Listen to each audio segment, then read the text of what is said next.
जय हिंद gentleman cadets, welcome back to official YouTube channel of target defence academy. My name is Sachin और आज के इस वीडियो में हम बात करने वाले हैं टारगेट एनडीए 2024 की सीरीज में अगले क्वेश्चन के बारे में। अगला क्वेश्चन क्या है जो बच्चों के माइंड में आता है और बहुत सारे बच्चों ने कमेंट सेक्शन के थ्रू ये क्वेश्चन भी पूछा है और वो ये क्वेश्चन बहुत ही सिंपल सा है कि what is the minimum percentage required for NDA if you want to apply for NDA. अगर आप एनडीए के लिए अप्लाई करना चाहते हैं तो आपकी मिनिमम परसेंटेज क्या होनी चाहिए, 12th में आपकी परसेंटेज क्या होनी चाहिए जिससे कि आप विदाउट एनी प्रॉब्लम एनडीए के लिए अप्लाई कर सकें और इंडियन आर्म फोर्सेस में ऑफिसर बन सकें।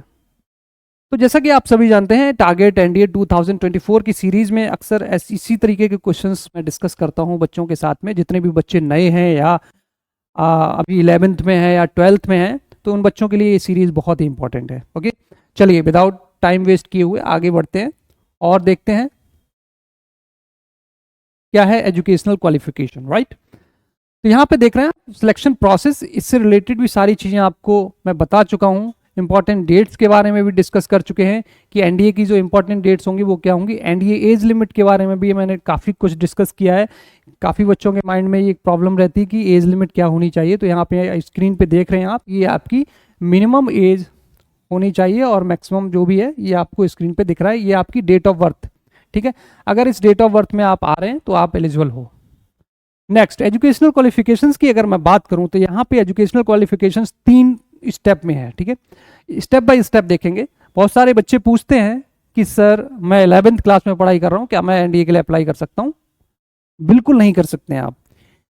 अगर आप अभी 11th में पढ़ाई कर रहे हैं तो आप अप्लाई नहीं कर सकते हैं बेटा। ठीक है, सेकंड क्वेश्चन, सब्जेक्ट्स कौन कौन से होने चाहिए, किस स्ट्रीम से होने चाहिए। ठीक है, चलिए इस पे डिस्कस कर लेते हैं। If you want to apply for army wing, suppose आप आर्मी विंग के लिए अप्लाई करना चाहते हैं, आर्मी विंग में जाना चाहते हैं, तो आप स्ट्रीम की अगर मैं बात करूं तो यहाँ पे आपकी कोई भी स्ट्रीम होगी आप चलेगा। मीन्स आप चाहे आर्ट साइड से हो चाहे साइंस साइड से हो और आप एलिजिबल होंगे। ठीक है, 12th पास या अपियरिंग स्टूडेंट्स ही एनडीए के लिए अप्लाई कर सकते हैं। या तो आप 12th पास हैं या 12th में पढ़ाई कर रहे हैं तो आप एलिजिबल हैं, एनडीए के लिए अप्लाई कर सकते हैं। ठीक है, और ये जो क्राइटेरिया है ये सभी पे अप्लाई होगा, एयरफोर्स नेवी पे भी। बट स्ट्रीम की अगर मैं बात करूं तो एयरफोर्स और नेवी के लिए अगर आप अप्लाई करना चाहते हैं बेटा, ठीक है, तो आपके पास फिजिक्स केमिस्ट्री मैथ्स का होना कंपलसरी है। पीसीएम आपके पास होना चाहिए, it's compulsory for all the students if you want to apply for air force and navy wing.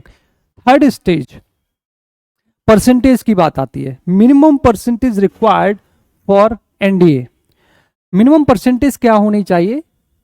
ठीक है, मिनिमम परसेंटेज एनडीए के लिए क्या होनी चाहिए if you want to apply for NDA. Percentage की अगर मैं बात करूं तो बेटा मिनिमम परसेंटेज जो भी आपकी पास होने के लिए रिक्वायर्ड होती है, जैसा कि आप जानते हैं सीबीएसई बोर्ड के बच्चे 33% आपका मिनिमम रिक्वायर्ड होता है पास होने के लिए। तो यहाँ पे एनडीए के लिए जो मिनिमम परसेंटेज होगी वो भी 33% ही होगी। समझिए बात को, इट मीन्स आपका केवल पास होना सफिशिएंट है, काफ़ी है एनडीए के लिए अप्लाई करने के लिए। तो इसकी बिल्कुल भी टेंशन नहीं लेनी है। उसके लिए आपको 90, 95%, 99% लाने की कोई आवश्यकता नहीं, कोई ज़रूरत नहीं है। अगर आप पास हो, ठीक है, तो आप एनडीए के लिए अप्लाई कर सकते हो। You can apply for Indian arm forces as an officer. Okay, तो लेकिन मोस्ट इंपॉर्टेंट थिंग, सपोज आपने रिटन क्वालिफाई, अब इसके लिए आपको रिटन क्वालिफाई तो करना ही होगा। ठीक है, रिटन आपने क्वालिफाई किया। अब यहाँ पे एक होता है एसएसबी, जो बच्चे नहीं जानते उनको मैं बता दूं, सर्विस सिलेक्शन बोर्ड, जिसमें आपका 5 डेज का प्रोसेस होता है और उसमें आपकी officers like qualities, officer like qualities, OLQs check होती हैं। Officer like quality, there are 15 officer like qualities, और वो अगर ऑफिसर लाइक क्वालिटीज आपके अंदर हैं,